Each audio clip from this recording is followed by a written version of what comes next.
Welcome to SKU Digital Classes. I am Mayuri Singh, Assistant Professor from Department of Management. जैसा कि हम जानते हैं कि मार्केटिंग एक ऐसी फील्ड है जो बहुत ही ज़्यादा डायनामिक है।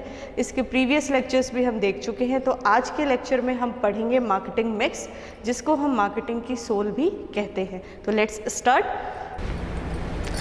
मार्केटिंग मिक्स सबसे पहले 1953 में नील बॉर्डन के द्वारा यूज़ किया गया शब्द था, जिसको उन्होंने अमेरिकन मार्केटिंग एसोसिएशन में यूज़ किया था। उसके बाद ई जर्म मैककार्थी ने इसको मार्केटिंग के लिए इस्तेमाल करना शुरू किया। जैसे मार्केटिंग मिक्स क्या है, कुछ एलिमेंट्स हैं, कुछ टूल्स हैं जिनका उपयोग हम मार्केटिंग को परफॉर्म करने में करते हैं, उन्हीं के कॉम्बिनेशन को मार्केटिंग मिक्स कहते हैं। जैसे सबसे पहला मार्केटिंग टूल है प्रोडक्ट, वो वस्तु जिसके लिए हम आगे अपनी मार्केटिंग स्ट्रैटेजी प्लान करेंगे, जिसको हमें आगे जाकर मार्केट में सोल्ड आउट करना है। नेक्स्ट है प्राइस।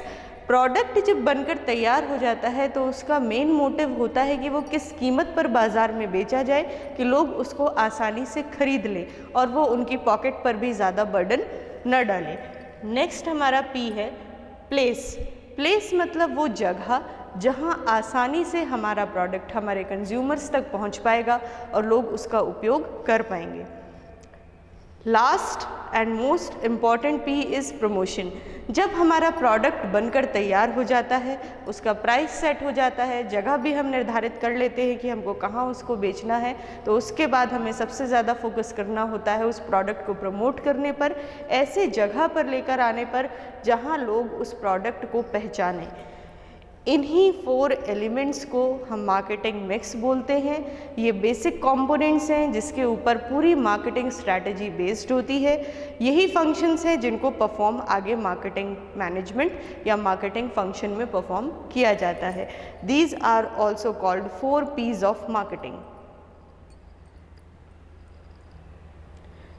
जितने भी डिसीजंस हैं मार्केटिंग के, वो सब इन्हीं 4 P's पर बेस्ड होते हैं। जैसे ऐसा हम क्या बेनिफिट लोगों को प्रोवाइड करवाएं कि लोग उस चीज़ को खरीदें, वो उनके कितना उपयोगी होना चाहिए कि लोगों को उसके अगेंस्ट पैसा देने में कोई भी प्रॉब्लम क्रिएट ना हो।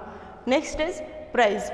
अब हम उस प्रोडक्ट या उस सर्विस की ऐसी कितनी कीमत रखें कि लोग उसे आसानी से खरीद पाएँ। क्या वो सेवा इतनी ज़्यादा आवश्यक है कि हमें उसको फ्री में देना पड़े, तो हम उसके लिए भी काम करते हैं। नेक्स्ट आता है प्लेस। ऐसी जगह अवेलेबल कराना, मैनेज कराना कि लोग ईजिली वहाँ तक पहुँच जाएं और हमारे प्रोडक्ट को परचेज़ कर सकें। Last one is promotion. हम ऐसा क्या करें, ऐसी किस एक्टिविटी को परफॉर्म करें कि हमारा जो प्रोडक्ट है वो सबसे ज़्यादा मार्केट में दिखने लगे। जैसे एक बहुत ही फेमस टैगलाइन है, जो दिखता है वही बिकता है। तो जब वो दिखेगा प्रोडक्ट और सर्विस, तभी हमारी सेल होगी। Next price. Value perceived in the mind of consumers. हम अपने प्रोडक्ट का प्राइस तभी सेट करते हैं या वही सेट करते हैं जो हम डिसाइड कर पाएँ कि अगर हम कंज्यूमर की प्लेस पे हैं तो हम उस पर्टिकुलर प्रोडक्ट के लिए कितनी कीमत मैक्सिमम दे सकते हैं। Next is place. जितनी भी जगह पर वो प्रोडक्ट उपयोगी है, जहाँ जहाँ हमारी टारगेट मार्केट पाई जाती है, वो सभी लोकेशंस कवर करना हमारी प्राइम प्रायोरिटी होती है। Next is promotion. मार्केट का इतना ज़्यादा कम्युनिकेशन करना, मार्केट में प्रोडक्ट इतना ज़्यादा जाना जाना चाहिए कि जितनी ज़्यादा उसकी सेल हम मार्केट में चाह रहे हैं। Next is product. Collection of features and benefits that provide customer satisfaction. Marketing perform करने का ऑब्जेक्टिव ही होता है कस्टमर और कंज्यूमर्स को सेटिस्फैक्शन देना। जब हम उन्हें सेटिस्फाई करना चाह रहे हैं तो हमको अपने प्रोडक्ट और सर्विस को ऐसे ही डिज़ाइन करना चाहिए कि वो उन सभी फीचर्स, उन सभी विशेषताओं, उन सभी वैल्यूज़ को अपने अंदर इनहेरिट करे, जिससे हम कंज्यूमर को सेटिस्फाई करवा सकें। जैसे सबसे पहला पी, जिसको हम प्रोडक्ट के नाम से जानते हैं, और ये बहुत ज़्यादा इम्पॉर्टेंट भी है क्योंकि आगे की जितनी भी एक्टिविटीज़ होंगी सब इसी के ऊपर बेस्ड होंगी। Product is actually offering. Product क्या है? एक ऐसी चीज़ है जो हम अपने कंज्यूमर को ऑफ़र कर रहे हैं कि वो आकर उसे परचेज़ करें। Next is for many, a product is simply the tangible physical entity that they may be buying or selling. बहुत से लोग प्रोडक्ट शब्द से ये समझते हैं कि एक ऐसी चीज़ जिसको हम छू सकते हैं, देख सकते हैं, महसूस कर सकते हैं, जिसको हम अंग्रेज़ी में टेंजिबल शब्द से भी कहते हैं, उसको हम प्रोडक्ट कहेंगे, जिसे हम मार्केट में बेच भी सकते हैं और ख़रीद भी सकते हैं। लेकिन एक मार्केटियर की नज़र से प्रोडक्ट वो चीज़ होती है, वो वैल्यू है जो हम आगे अपने कंज्यूमर्स को ऑफ़र कर रहे हैं। जब भी हम मार्केटिंग स्ट्रैटेजी फॉर्मुलेट करते हैं फॉर दी प्रोडक्ट, तो वो फॉलोइंग चीज़ों को अपने अंदर इंक्लूड करता है। जैसे हमें क्या ऑफ़र करना है। अगर हम एजुकेशन इंडस्ट्री में हैं तो हम क्या ऑफ़र करने जा रहे हैं, एजुकेशन किस लेवल की हमारी एजुकेशन होनी चाहिए और हम इसको कितना ज़्यादा एक्सप्लोर कर सकते हैं जिससे हमारे स्टूडेंट्स को बहुत ज़्यादा बेनिफिट प्रोवाइड हो। तो इसी तरीके से हम बाकी सभी प्रोडक्ट्स में सबसे पहले डिसाइड करते हैं कि हमको ऑफ़र मार्केट में क्या करना है। नेक्स्ट, हमारी उस ऑफरिंग का, उस प्रोडक्ट का नाम क्या होगा। वो नाम भी ऐसा होना चाहिए जो हमारे प्रोडक्ट की क्वालिटीज़ को मैच करता हो, उनको डिफ़ाइन करता हो, उस क्वालिटीज़ के साथ जस्टिस हो। ऐसे नाम को हम अपने प्रोडक्ट के साथ रखते हैं। Next is packaging. जब हमारा प्रोडक्ट बनकर तैयार हो जाता है, उसका नाम डिसाइड हो जाता है, नेक्स्ट वी विल डिसाइड कि हम उसको कितने अमाउंट में अवेलेबल कराएंगे। लार्ज पैकेट्स भी होते हैं, स्मॉल पैकेट्स भी होते हैं, शैसेज भी होते हैं, एक कंटेनर बेस्ड पैकेजिंग भी होती है। डिफरेंट टाइप्स ऑफ पैकेजिंग में हम ये प्रोवाइड कराते हैं कि हमारा प्रोडक्ट किस तरीके से मार्केट में अवेलेबल हो। क्वालिटी सबसे ज़्यादा इम्पॉर्टेंट चीज़ किसी भी प्रोडक्ट में, कि क्वालिटी को कभी भी इग्नोर नहीं करना है, तो क्वालिटी हमें मार्कअप रखनी होती है। नेक्स्ट, अपीयरेंस, हमारा प्रोडक्ट दिखेगा कैसा, उसकी कैसे डिज़ाइनिंग होगी। फंक्शनैलिटी, प्रोडक्ट में कितने फंक्शंस होंगे जो हमारा प्रोडक्ट परफॉर्म करेगा। नेक्स्ट, उसके साथ हम क्या क्या चीज़ें अवेलेबल कराएंगे। जैसे अगर हम कहीं भी हैंडसेट लेने जाते हैं तो हमारे मोबाइल फ़ोन के साथ हमें चार्जर, डेटा केबल, मोबाइल का कवर साथ में मिलता है, तो ये उसकी एक्सेसरीज़ होती हैं जो प्रोडक्ट को थोड़ा और ज़्यादा इन्हेंस कर देती हैं। नेक्स्ट, उसका इंस्टॉलेशन। अगर कोई ऐसा प्रोडक्ट है जो टेक्निकल हेल्प के बिना इंस्टॉल नहीं हो सकता, तो हमें ये भी उसमें ध्यान रखना होता है कि वो फैसिलिटीज़ भी हम उसमें अवेलेबल कराएं। Next, after sale services. हमारे प्रोडक्ट के साथ कितनी ऐसी सर्विसेज हैं जो हमारे प्रोडक्ट के बिकने के बाद भी हमें देनी पड़ेंगी।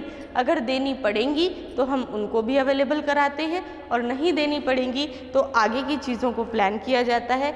Next is warranty. अगर हमारा प्रोडक्ट वर्किंग फंक्शनैलिटी अच्छे से परफॉर्म नहीं कर पाता है तो हम उसके लिए क्या स्टेप्स आगे ले सकते हैं। Product is a core duct. वो कोई टेंजिबल फिजिकल आइडेंटिटी नहीं होती जिसको हम प्रोडक्ट कहते हैं। प्रोडक्ट वो कोर चीज़ है, वो बेसिक चीज़ है जो फंक्शनैलिटी वो परफॉर्म कर रहा है। जैसे अगर हैंडसेट की ही बात करें तो मोबाइल फ़ोन का कोर प्रोडक्ट है कम्युनिकेशन, उस पर हमें सबसे ज़्यादा फोकस करना होता है। Next is the actual product is the tangible physical entity, जिसको हम बेसिकली मार्केट में प्रोडक्ट कहते हैं, या नॉन मार्केटिंग पीपल जिनको प्रोडक्ट के नाम से जानते हैं उसको हम एक्चुअल प्रोडक्ट का नाम देते हैं अपनी मार्केटिंग में, जो हमें दिखता है, जिसको हम एक्चुअल में जाके परचेज करते हैं। नेक्स्ट इज़ कि there is a cycle. Product market में आता है, अपनी एक पहचान बनाता है, धीरे धीरे ग्रोथ गेन करता है, प्रॉफिट कमाना शुरू करता है। एक ऐसी स्टेज आती है जिसको हम मैच्योरिटी कहते हैं, जहां प्रोडक्ट हमारे विदाउट एफर्ट्स के भी हमें प्रॉफिट अर्न करके देता है, और आफ्टर दैट वो प्रोडक्ट डिक्लाइन स्टेज पर जाकर मार्केट से बाहर हो जाता है। इसको हम प्रोडक्ट लाइफ साइकिल कहते हैं। ये हर प्रोडक्ट के ऊपर एप्लीकेबल है और हर प्रोडक्ट इस लाइफ साइकिल से होकर गुजरता है। डिक्लाइनिंग स्टेज पर आने से पहले प्रोडक्ट में इनोवेशंस किए जाते हैं और फिर से हम पूरी साइकिल को दोहराते हैं। नेक्स्ट भी हमारा आता है प्राइस।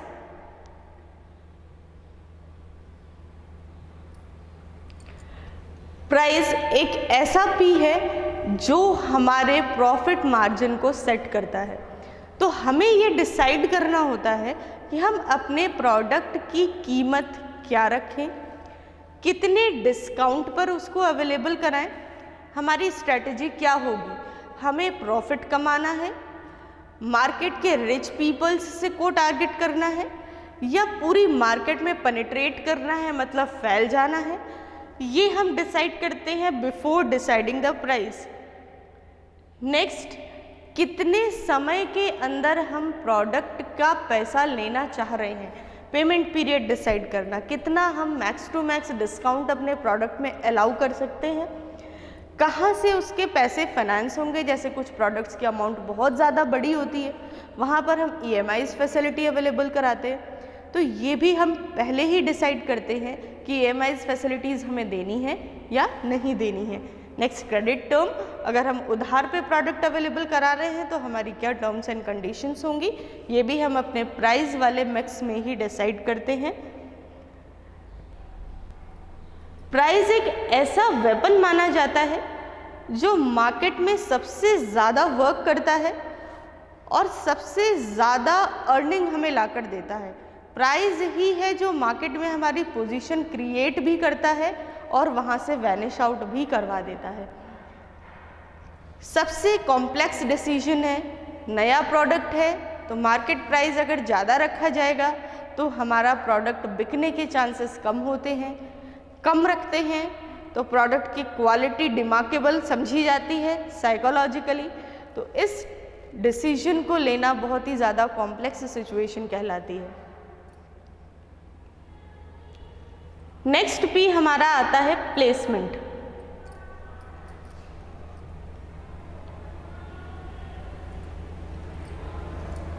प्लेसमेंट मतलब हमारा प्रोडक्ट उन सभी जगह पर अवेलेबल हो जहाँ जहाँ हमारी टारगेट मार्केट पाई जाती है। जैसे कोई प्रोडक्ट हमने स्टूडेंट्स के लिए बनाया तो हमें ऐसी जगह पे अपने प्रोडक्ट को अवेलेबल कराना है जहाँ स्टूडेंट्स हों, जहाँ स्टूडेंट्स आसानी से पहुँच सकें।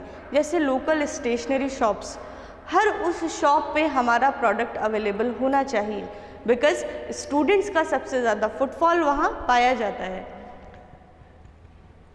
प्रोडक्ट प्लेसमेंट का डिसीजन लेते टाइम हमें ध्यान रखना होता है कि प्रोडक्ट किस डिस्ट्रीब्यूशन चैनल के थ्रू जाएगा। डिस्ट्रीब्यूशन चैनल मतलब प्लेस ऑफ प्रोडक्शन से लेकर प्लेस ऑफ कंजप्शन तक हमारा प्रोडक्ट कैसे ट्रैवल करेगा, कितने लोग इंटरमीडियरीज होंगे या बीच में आएंगे जो हमें कंज्यूमर के साथ जोड़ेंगे। जितना लंबा चैनल होगा उतना ज़्यादा प्रोडक्ट का प्राइस होगा। प्राइस डायरेक्टली अफेक्ट होता है चैनल की लेंथ से। लॉजिस्टिक्स, हम किस ट्रांसपोर्ट वेज का यूज़ करेंगे अपने प्रोडक्ट को ले जाने के लिए, कितना गुड्स हमें स्टोर करके रखने होंगे। इन्वेंटरी मतलब होता है स्टोर करके रखना, प्रोडक्ट की डिमांड आए उससे पहले ही हमें कुछ स्टॉक अपने पास रखना होता है, जिसको हम इन्वेंटरी कहते हैं। एक ऑर्डर प्रोसेसिंग कहलाता है। प्रोडक्ट का ऑर्डर आता है, वो डिस्ट्रीब्यूशन चैनल के थ्रू प्रोडक्शन यूनिट तक पहुंचता है। प्रोडक्शन यूनिट उसको बनाती है, मैन्युफैक्चर करती है और उस ऑर्डर को वापस उस डिस्ट्रीब्यूशन चैनल के थ्रू से रिटेलर्स तक आता है और रिटेलर से एंड यूज़र तक जाता है। इसे ऑर्डर प्रोसेसिंग कहते हैं। ये ऑर्डर प्रोसेसिंग जितनी ज़्यादा फास्ट होती है, आपके कस्टमर का फुटफॉल आपके पास उतना ज़्यादा बढ़ता है। नेक्स्ट आता है मार्केट कवरेज, हमें कितनी मार्केट कवर करनी है। चैनल के मेंबर कौन कौन होने चाहिए। बहुत सारे इंटरमीडियरीज होते हैं, किसी भी इंटरमीडियरी के बिना हमारा काम नहीं हो सकता, हमें अपने इंटरमीडियरीज को अपने साथ रखना ही होता है। नेक्स्ट आता है P हमारा प्रमोशन, जो बहुत इम्पॉर्टेंट P है। किसी भी प्रोडक्ट और सर्विस को बना देना, उसका प्राइस सेट कर देना, उसको सही जगह पहुंचा देना ही काफ़ी नहीं होता, हमें उसके बारे में लोगों को बताना भी होता है, उसकी विजिबिलिटी क्रिएट करनी होती है, होर्डिंग्स में दिखाना होता है, पैम्फलेट्स में दिखाना होता है, एडवर्टीजमेंट्स दिखानी होती है, फ्री सैम्पल्स डिस्ट्रीब्यूट करने होते हैं। बहुत सारी मार्केटिंग स्ट्रैटेजीज हमें परफॉर्म करनी पड़ती हैं प्रमोशन करने के लिए। सबसे पहला एडवर्टाइजमेंट, किस मीडिया के थ्रू हमारा प्रोडक्ट एडवर्टाइज होगा ये भी हमें डिसाइड करना होता है। एडवर्टाइजिंग हमारी टारगेट मार्केट के लिए करी जाती है। टारगेट मार्केट वो लोग होते हैं जिनके लिए प्रोडक्ट बेसिकली डिज़ाइन होता है। क्या मैसेज हमारा प्रोडक्ट देना चाह रहा है टू द सोसाइटी, क्योंकि ये पब्लिकली चलता है। एक नॉन पर्सनल एक्टिविटी है जिसमें पर्सनल इंटरफेरेंस नहीं होता, एक पेड एक्टिविटी है, इसके लिए हमें पैसा देना पड़ता है। तो इस काम को हमें बहुत ध्यानपूर्वक और बहुत अच्छे से करना होता है। इसीलिए मैसेज सोशल प्लेटफॉर्म पर जाना होता है, इसको बहुत केयरफुली डिज़ाइन किया जाता है। नेक्स्ट, बजट्स, हमें अपनी प्रमोशनल एक्टिविटी के लिए कितना और क्या बजट रखना है और उसी के अंदर हमें अपनी सारी एक्टिविटी करनी है। Next, sales promotion. Sales promotion करने के टाइम हम पर्सनल सेलिंग करवा सकते हैं, हम फ्री सैम्पल्स डिस्ट्रीब्यूट करा सकते हैं, हम क्वांटिटी बढ़ा सकते हैं, हम क्वालिटी एनहेंस कर सकते हैं, हम फ्री गिफ्ट्स अवेलेबल करा सकते हैं, हम एक्सक्लूसिव ऑफर्स निकाल सकते हैं। ये सब सेल्स प्रमोशन कहलाते हैं, जिससे हमारी सेल बढ़ती है। नेक्स्ट होती है पर्सनल सेलिंग। सेल्स प्रमोशन का ही पार्ट है। 1-to-1 डील करना पर्सनल सेलिंग कहलाता है। डोर टू डोर सेलिंग करना इसका एक हिस्सा है, वही पर्सनल सेलिंग नहीं होता, वो पर्सनल सेलिंग का एक पार्ट कहलाता है। डोर टू डोर सेलिंग करना पर्सनल सेलिंग का हिस्सा है, ना कि पूरी पर्सनल सेलिंग है। जो भी व्यक्ति आपको या कंज्यूमर्स को पर्सनली डील कर रहा है वो पर्सनल सेलिंग कर रहा है। नेक्स्ट होती है direct marketing. Product directly sale होता है। आप कोई प्रोडक्ट लेने जाते हैं, उसके साथ ही क्रॉस सेलिंग और अपसेलिंग करी जाती है, वो डायरेक्ट सेलिंग के अंदर आती है। Next, sponsorships. किसी इवेंट को हम करा रहे हैं और हम कुछ फंड उस सोशल इवेंट में लगा रहे हैं और उस फंड को लगाने के बाद उस सोशल इवेंट में हमारा नाम डिस्प्ले होता है, हमारा नाम लिया जाता है, बताया जाता है कि हम क्या हैं, तो that is also a part of promotion, जिसको स्पॉन्सरशिप कहा जाता है। इन सभी चीज़ों से मिलकर हमारी मार्केटिंग मिक्स बनती है और मार्केटिंग मिक्स में सबसे एंड में प्रमोशन मिक्स को परफॉर्म किया जाता है। ये प्रमोशन मिक्स सभी मिक्स को अपने अंदर इनहेरिट करता है और सबसे ज़्यादा एक्सपेंसिव मिक्स होता है और यही हमारे प्रोडक्ट की एक साइकोलॉजिकल वैल्यू, एक गुडविल, एक स्टेज सेट कर देता है।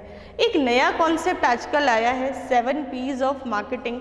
बेसिकली होते 4 P's ही हैं, हमने लास्ट P से कुछ 3 P's और निकाले हैं जिनको अब हम 7 P's भी कहने लगे हैं। That is people, packaging and process. ये आगे के और 3 P हैं, इन तीनों को मिलाकर 7 P's ऑफ मार्केटिंग मिक्स बोला जाता है। But the basic soul of marketing is only 4 P's of marketing, that is product, place, price and promotion. जो फाउंडेशन है मार्केटिंग मिक्स का, जो बेस है, वो आज भी 4 P's ही है। उसी के आसपास हमारी पूरी मार्केटिंग घूमती है। Thank you very much.